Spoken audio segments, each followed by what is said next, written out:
The first thing that happens in your body when you experience a glucose spike is that your mitochondria, the little factories inside of each of your cells, they get stressed out. Your mitochondria are in charge of creating energy for your body. If your mitochondria are functioning well, you have a pep in your step, you're excited, you feel good, you have energy to get through the day, you can get everything done on your to-do list, you don't wake up exhausted in the morning.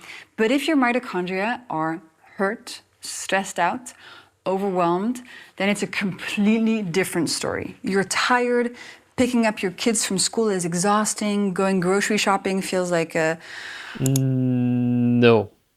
Let's stop the video right here because this is simply not true. We will go through the evidence whether a blood glucose spike is really that harmful and that concerning for your health in just a minute. But before we do that, her claim about blood glucose spike being harmful for your mitochondria's health is just plain wrong. As of this recording, I've not come across one single study proving what she is stating here. And with studies, I mean studies done in humans. You can find studies done in vitro, meaning in cells.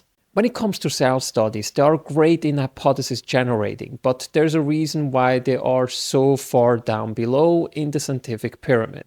We want to see human health outcome data. So yeah, just wanted to point that out before we go into blood glucose spikes. Speaking about blood glucose spike, let's get into this. First things first, should you be afraid of acute blood glucose spikes? Well, the answer to that depends whether we are talking about healthy human beings or people that have diabetes. For the sake of argument, let's go with a healthy human being, and to that I say no.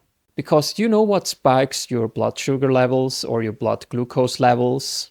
Exercise. We know that exercise will cause your blood sugar levels to go up in the short term. But what happens in the long term? In the long term, we also know that exercise has a positive effect on your blood sugar levels. Meaning exercise can help you stabilize your blood sugar levels. Let's continue to explore this argument a little bit further and let's turn the clock back to 1997. That's the year in which the following comparative study was released. Holtz and colleagues wanted to explore the question on which food caused insulin levels to rise more. The study was called an insulin index of foods, the insulin demand generated by 1000 kilojoules portions of common foods. They took finger prick blood level samples every 50 minutes for the next 2 hours after consuming the food. And of course, the subjects were healthy as well. They classified white bread for the reference food scoring system as a clear 100%. In short, white bread was their standard in which they compared the other foods to. This is now the list. As you can clearly see, certain foods can cause insulin to be secreted more or less. However, I would like to focus our attention on certain foods that are to be found on this list. One of those examples is beans. If we compare beans to, let's just say, French fries, what do we see? The insulin secretion levels when consuming French fries is lower than those to be found in beans. White pasta, for example, has a lower secretion score than cheese, beef, lentils, and fish. And even foods like donuts, croissants, cakes, crackers, and cookies cause less of an insulin secretion than potatoes. I guess even the carnivores would probably agree that basing our food choices on insulin secretion is not that smart. To further elaborate on the insulin secretion hypothesis, we have the following prospective cohort study following 300 women. The scientists for this study wanted to explore the question whether insulin hypersecretion would pose a problem, or a health problem I should say, in the long term. This study, called Future Cardiometabolic Implications of Insulin Hypersecretion in Response to Oral Glucose, is, as already stated in the title, a prospective cohort study following 300 women. The participants underwent a 2-hour 75-gram oral glucose tolerance test, and they also took other measurements to assess the risk factors. So what did the scientists found? They saw that the women that had the highest corrected insulin response had a lower risk for prediabetes or diabetes. And to elaborate on the insulin hypothesis even further, let's look at pulse consumption, which of course beans are a part of, and the risk for type 2 diabetes. The following systematic review and meta-analysis of acute and long-term randomized controlled trials included 65 studies with slightly a little bit over 2,100 individuals. They saw that pulse consumption significantly reduced acute postprandial glucose concentration in those with type 2 diabetes and improved a range of long-term glycemic control parameters in adults with and without type 2 diabetes. Postprandial, by the way, means just after eating. And pulses, by the way, don't just include beans, of course, the likes of lentils or peas are included in that definition as well.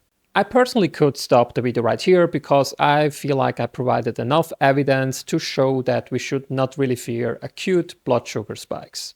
But there's one big but. I know that certain people probably would flood my comment section with the following hypothesis: the carbohydrate insulin model.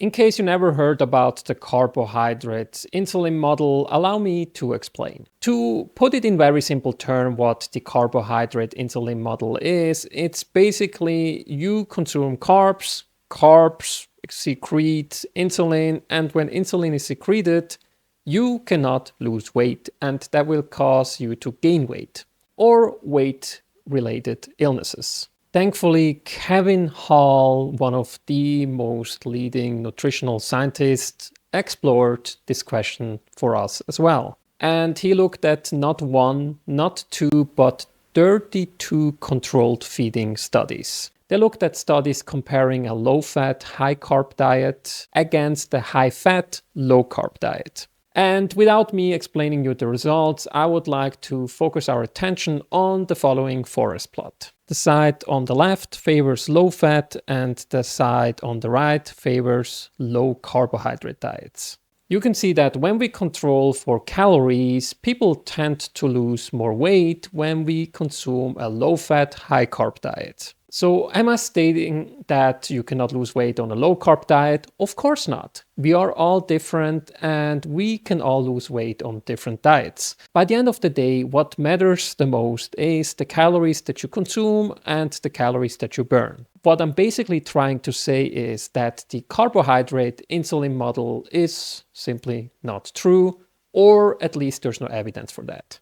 And what I'm also trying to say with this video is that the glucose goddess is a blueprint of nearly all other influencers out there that are causing fear-mongering. They are causing fear-mongering about certain nutrients or about certain mechanisms without providing a single good reference. And on top of that, they will sell you the solution in the form of a supplement. For example, the supplement of the glucose goddess that allows you to eat your favorite carbs. How convenient. What are your thoughts about this topic? Feel free to let me know in the comment section. Thanks for watching, and I'll see you next time.